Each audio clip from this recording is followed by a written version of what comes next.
está me falando, Junei? De volta aqui, no ar, 19 horas 6 minutos.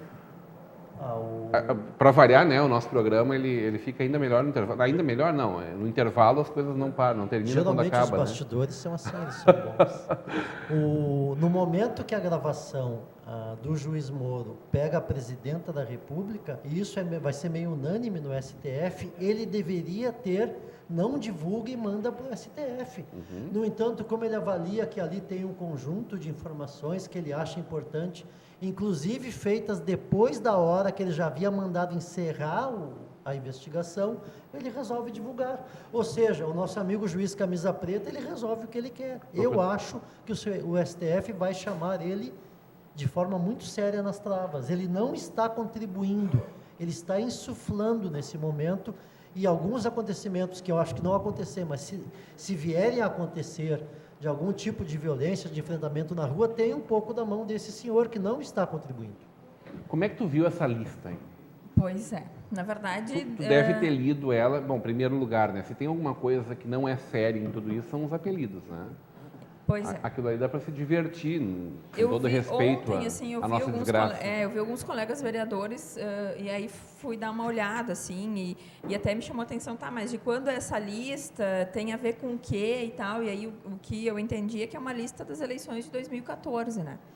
E aí chama atenção os nomes, assim, já tem alguns que foram se defender dizendo que, mas foi uma contribuição com recibo e tal, não sei o quê. Bom, mas por que o nome está na lista? Por que o juiz divulgou isso? Nós comentávamos aqui no intervalo que daqui a pouco ele divulgou justamente para dizer, olha, não é só um partido que está sendo investigado, não é só o presidente Lula, não é só o ex-presidente Lula, não é a presidente Dilma, todos que estão envolvidos, todos que de alguma forma se aproveitaram dessa situação, tiraram vantagem ou não, né, porque a gente não está julgando, eles estão sendo investigados, estão aqui e a gente está trabalhando nesse sentido.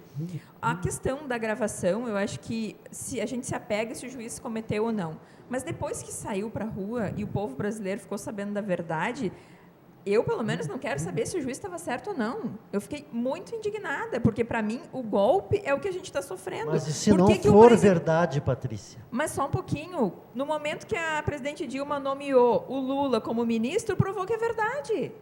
Provou que armaram uma situação para tentar livrar ele de uma possível prisão, para levar ele para o fórum privilegiado. Então, assim, se não fosse verdade, ele não teria sido nomeado ministro. Eu concordo contigo nisso, mas eu preciso te dizer outra coisa, te provocar para esse raciocínio. Vamos combinar uma coisa eu e tu aqui. Qualquer governo federal ou estadual ficaria gigante tendo um Lula no seu ministério.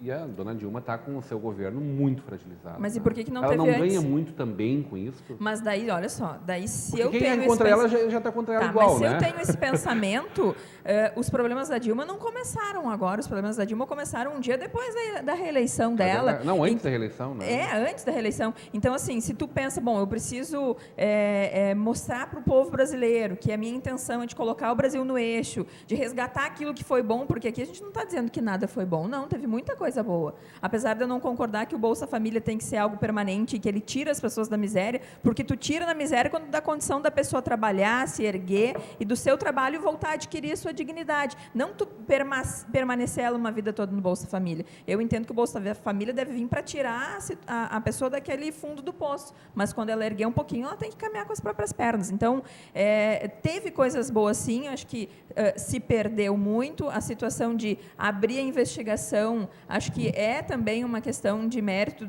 da presidente até o momento que ela foi defender o Lula.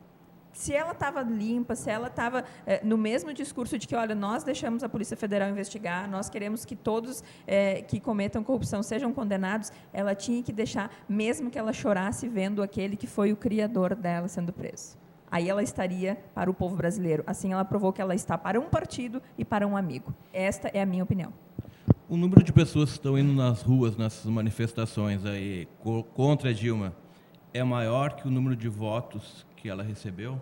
Não, eu não tenho esse número. Não. A gente não, também... é difícil fazer essa conta, né? Mas se fosse fazer uma conta chula, 1% da população brasileira foi às ruas. Só que isso, gente, é muita gente, né? Vamos combinar. Independente de qualquer coisa, vamos combinar. É muita gente, 1 milhão de pessoas, assim como esse movimento que nós tivemos na sexta-feira, foi um movimento gigante também, né? Talvez não tão grande comparativamente, né, na quantidade de pessoas, mas também gigante, né? E o processo eleitoral é diferente também, né? A gente não pode comparar as manifestações voluntárias e aí, tanto de um lado quanto de outro, quanto o processo eleitoral em que tem um envolvimento e que existe um marketing político, que existe tudo isso para as pessoas Quando o irem votar. o Fernando fala com propriedade sobre isso constantemente, quando ele fala de uma campanha sistemática contra. E a gente recuperou lá que antes do segundo turno das eleições, e de lá até aqui, nós não tivemos um dia que nós não tenhamos tido um forte enfrentamento, né? Como é que sobrevive a isso realmente um país? Deixa eu dizer uma coisa, ó, eu tenho buscado e adotado nas redes sociais uma postura de só compartilhar o que eu comprovo e tenho insistido bastante, tanto pró quanto contra. Essa informação não é verdadeira, por isso e por isso. Tenho até feito uma brincadeira de ver como é que tu faz antes de compartilhar para saber se hoje já existem boas páginas que fazem isso.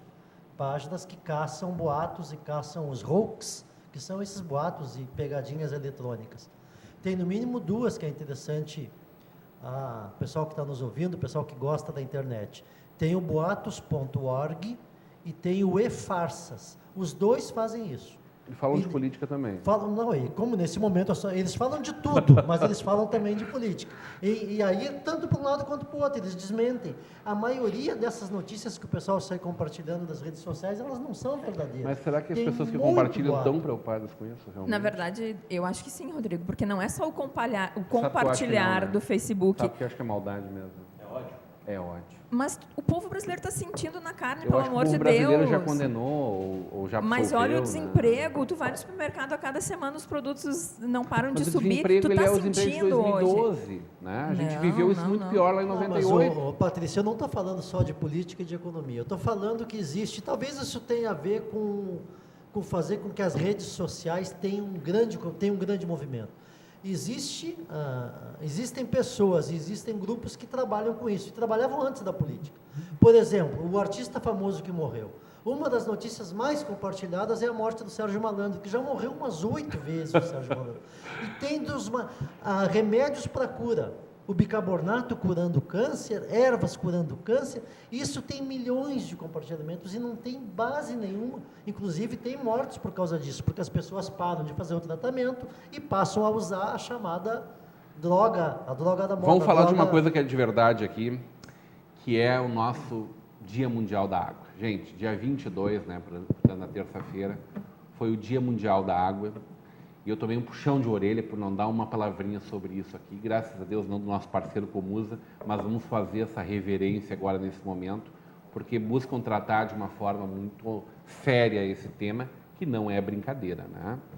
Então, eu fui atrás, assim, só para ilustrar um pouco a nossa conversa aqui, de um infográfico que conta um pouquinho. São números que muitas vezes a gente sabe e não percebe a gravidade do que a gente fala, né? Por exemplo, hoje para a gente consumir 1 quilo de arroz, para ter 1 quilo de arroz produzido, é utilizado 2.500 litros de água. Para a gente produzir 1 quilo de manteiga, 18.000 litros de água. Para a gente produzir 1 quilo de leite, possivelmente a conversão, né, válida, 712,5 litros de água. 1 quilo de queijo, 5.280 litros de água. 1 quilo de carne bovina, 17.100 litros de água. 1 quilo de banana, 499 litros de água. 1 quilo de carne de frango, 3.700 litros de água. E aí, só para finalizar e deixar essa para o Fernando Marco ficar mais tranquilo, 1 litro de cerveja, 5,5 litros de água. Então, tomar cerveja não é tão agressivo para o meio ambiente, Fernando. Que notícia boa. Então, mas agora falando sério, continuando falando sério. E o vinho não tem aí, não? Não tem. Uma pessoa disse, não, mas melhor que a cerveja então é água, que 1 litro é igual a 1 litro. Agora vamos a gente tem combinar que que essa tua lembrar que cerveja está também... meio aguada. Eu prefiro uma cerveja que tenha um pouco menos de água do que essa tua cerveja aí. Boa. 1 litro de água, às vezes, também são alguns litros de água para se limpar, para tirar 1 litro de água potável. Eu quero deixar essa informação para vocês, mas muito mais como uma forma de a gente poder racionalizar isso e repensar quais são realmente as nossas práticas do nosso dia a dia. A gente volta para o nosso ponto final, logo depois do nosso intervalo, a gente volta